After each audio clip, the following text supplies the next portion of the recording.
dear students, welcome to economics class. Myself Dr. Alika Chavda from DAV School Haripura. I am your economics teacher. We have started with the discussion of budgetary deficit. Government budget chapter is going on. In that we are going to begin with the budgetary deficit. Deficit means the excess of expenditure over the revenue. Total government का anticipated जितना भी खर्चा है अगर वो income से ज़्यादा होगा तो हम उसे डेफिसिट कहते हैं. As you know that there are two types of expenditure and two types of revenue. First is revenue expenditure and capital expenditure. Second is revenue received and capital received. Income भी दो तरह की है और expenditure भी दो तरह का और तीन तरह का deficit we are going to discuss along with the formulas. इसमें से हमें एग्जाम में डेफिनेशंस आ सकती हैं और सम आ सकता है. So let us be careful. Revenue deficit as is clear from the name that it is the excess of revenue expenditure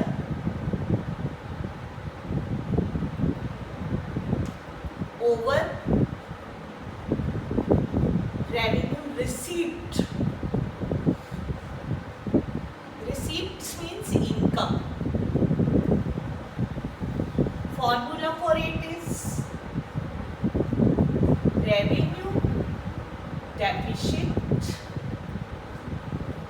is equal to revenue expenditure minus revenue earning. Earning नहीं, हम इसको receipts लिख रहे हैं. I am telling you its meaning. This is the formula which we are using for this calculating revenue deficit. Revenue expenditure minus revenue receipt. Sometime we write it in abbreviations like this RE minus RR. बच्चों को कई बार इसका पता नहीं चलता तो मैंने complete means use किए हैं. Revenue expenditure minus revenue received. Again you listen. Revenue deficit is the excess of revenue expenditure over revenue received. खर्चा ज़्यादा होना कमाई से. जितनी इनकम है उससे ज़्यादा खर्चा, तो ये डेफिसिट का काम हो गया. रेवेन्यू मीन्स गवर्नमेंट होने की वजह से जो खर्चे पब्लिक एक्सपेंडिचर करने पड़ती हैं पब्लिक वेलफेयर के लिए. Fiscal deficit it is the total deficit. That means on all the revenue expenditure and capital expenditure minus revenue received and capital receiveds. It is the excess of total expenditure. Revenue expenditure plus capital expenditure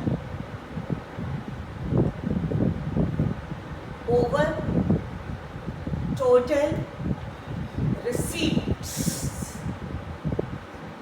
except borrowings. This is the main part. Except borrowings. ये लिखना जरूरी है फार्मूले के अंदर. Now we are going to write down the formula for fiscal deficit. This is equal to total expenditure minus plus total expenditure. That is to say, we can write it in another way as well. Total expenditure को revenue expenditure और capital expenditure लिख सकते हैं. Revenue expenditure plus capital expenditure. This is total expenditure actually minus revenue received. मैंने इसके नीचे ही लिख दिया है. रेवेन्यू के नीचे रेवेन्यू, कैपिटल के नीचे कैपिटल. कैपिटल रिसीव्ड इनकम लिख रहे हैं हम. Revenue expenditure minus plus capital expenditure minus revenue received minus capital received except borrowings. This word we are using with capital received. Except borrowing. Borrowing को छोड़ के बाकी हमने सब्ट्रैक्ट कर देना है. This is the formula for fiscal deficit. Those entries which are given we will be using it. What does it depict? It reveals the total borrowing requirements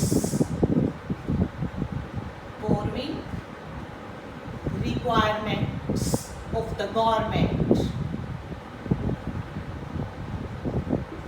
कितना और पैसा चाहिए अपने खर्चे पूरे करने के लिए, requirements of the government. It tells us the total borrowing requirement. Sometime in the sums he is giving 3 entries. हमारे पास 4 है ना, टोटल एक्सपेंडिचर में से रेवेन्यू रिसीव्ड और कैपिटल रिसीव्ड माइनस करना है.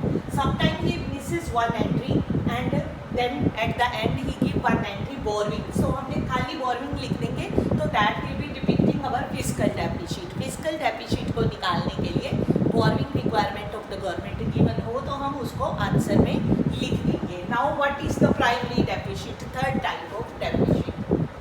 It is the difference between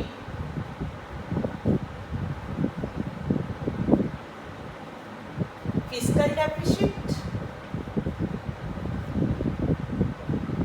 and interest payment on previous year borrowings. Fiscal deficit तो हमें निकालना ही है, फॉर्मूला इसका लिखने लगे हैं. Primary deficit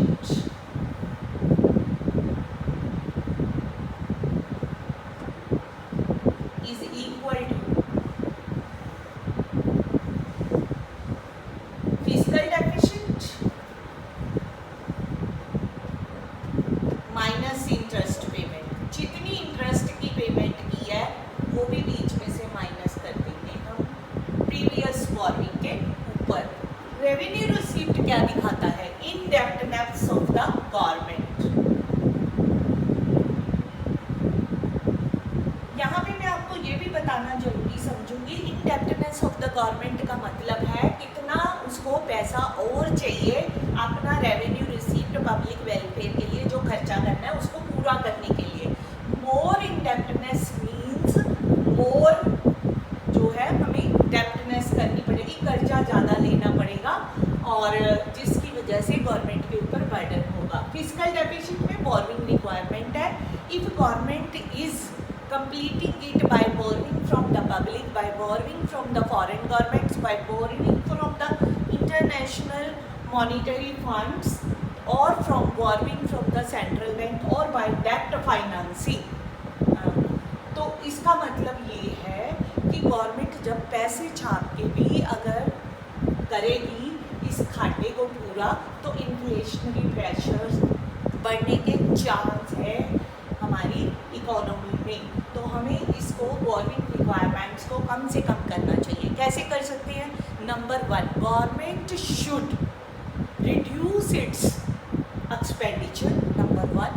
number 2, government should try to increase its revenue. हमारे पास पैसे कम हो तो हमें क्या करना चाहिए? हम ज़्यादा चीज़ें खरीदने चाहते हैं, हमारे पास मनी कम है, तो we can do 2 things only. Either we will reduce our demands, या तो हम अपने खर्चे कम करेंगे और we will increase our resources. हम पैसा कमाने के साधन बढ़ाएंगे. And which are the tools in the hands of the government. How government will earn money? Through taxes.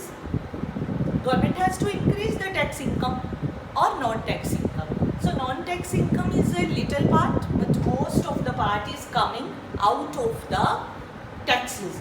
So taxes increase करेगा या अपने खर्चे कम करेगा, 2 ही काम करेगा. जैसे कॉमन मैन करता है वैसे ही government has to make the budget and reduce, either to reduce its expenditure or to increase the taxes on the government. So this is all about the deficits. After this we are going to start with the sums. Thank you. Have a nice day.